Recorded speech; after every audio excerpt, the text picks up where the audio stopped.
Hi guys, this is Sidhu here. I've come to talk about basically our political class of our country, as well as the media houses and the journalism. By profession, I was an actor, but yes, I became part of this farmers' protest, and even before the protest even started, I went on my social media handles and started talking about social issues because during lockdown, somewhere, I felt this need and responsibility to talk about social issues as a citizen or as a responsible man in this country. Therefore, whatever I've learned, and I've been through a lot and still going through it, so it's very important for us to understand certain uh, truths about the kind of society we are living in. So let's talk about the political class, double standards of the political class in our country. Also, let's talk about the media and its role, journalism, so-called journalism, fourth pillar of the biggest democracy in the world. How they behave to get TRPs and views. That's the only probably reach and game what they've been playing. Like I said, I have been part of this farmers' protest because, yes, I come from Punjab and I have a land and I'm a farmer. Not necessary that I have to cultivate the land to be a farmer, but yes, I have my own land and it belongs to me. And my family has been into agricultural field, though my father was a lawyer, but yes, he was a farmer as well. My great grandfather, my grandfather, they were all farmers. So that's how my sense of belonging is with my land, my village, my people, Punjab, and the country. So what I wanted to talk about, that it all started when we started this agitation, farmers agitation. The first day, which I think we've called, and then the protest started, that was 25th of November. Not 25th of November, but 25th of September. 25th of September, there was a protest in Punjab all over. We were protesting, but the biggest protest happened, or where everyone came and then became a part of it, that was Shambhu Morcha. Afterwards, we started permanent Morcha from the 4th of October, and then since then we were in a protest. But for the first time, this protest was noticed, or it gauged people's eye, was on 26th of November when we started our march towards Delhi. On the 26th of November, all of you have seen one video where it had gone viral. And in that video, I made certain statements. The entire country was laughing at it, including a lot of media houses. They were laughing at it. But first, I want to talk about the political class, and then I will talk about the media. On the 26th of November, after one of my conversation with one IPS officer at Kundli border or Sonipat border, yes, a border before that, went viral, where I commented saying that this agitation is actually a revolution, and it's not local, but it's global, and it has global significance, and it will also have an impact on the entire geopolitical system of this country and South Asia. So just see where we stand today. See, how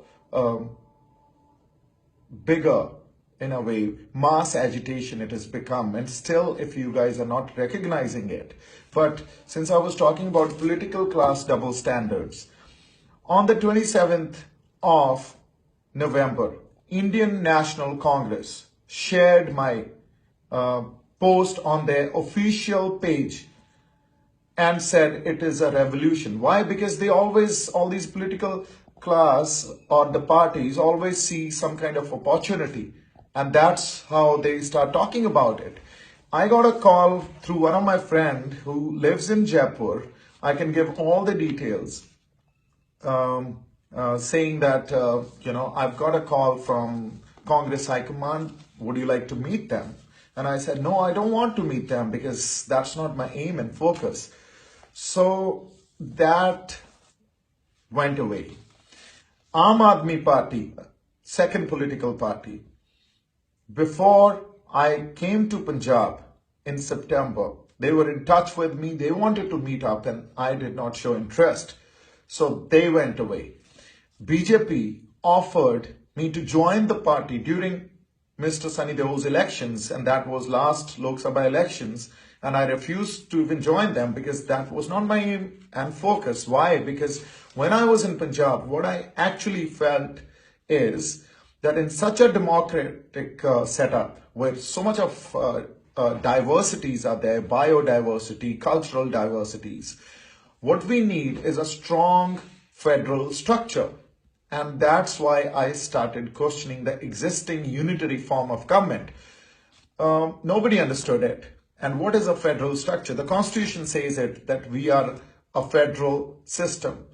The Constitution says it, that we are democratic people and we have certain fundamental rights, and right to speak is one of them.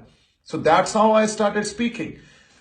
What happens, 26th of November, the intensity and the gravity of this agitation was felt all over, but still nobody dealt with it with maturity and with responsibility. No political party. Opposition in a way, be it Congress or Aam Aadmi Party, BJP is ruling the country. They came and joined the protest. And I should tell you how. Mr. Rahul Gandhi, on a tractor, he came and became a part of the protest, and he had to fit sofas on a tractor, and that's how he was protesting. So this is how they see this as opportunity that they can probably grab more votes, because what happens, be it any political party, what they feel and consider that people, they are objects and leaders are the subjects. So the subject is the one who will act and objects are the ones who will be acted upon. So the whole game is about votes. The entire focus is political agenda in terms of vote bank. Everything is based on manipulation, lies, use and throw theory. This is how our politicians and our leaders work. Isn't it a sad situation for such a country like India? So that's what I started pointing out. And they started probably looking at it differently, saying that he is a fundamentalist or a hardliner. Nobody's ready to look at the other side of the perspective because nobody has the ultimate truth. Only God has the ultimate truth. The ultimate truth, if nobody has it, what we have is relative truth. Whatever for you, for me, and for everyone else is true, but it's never complete truth. So if it is not complete, then it is our duty. We are duty bound to listen to the other side of the perspective, but we never entertain it. So this is how this political class works in our country. What happens, the government which is in power, the other side of the parties or the opposition, so-called opposition, they look at the issues. They don't care about what people's interests are, how they should probably address the system to make it better. Only focus is to criticize what the ruling government is doing, which is our duty. We are duty bound to do that. I have been doing that since lockdown, whether it is Prime Minister or it is the BJP government. I've been criticizing them because that's my right. Similarly, they should also do it, but no, their focus is to criticize and to grab an opportunity where they can get more and more vote bank.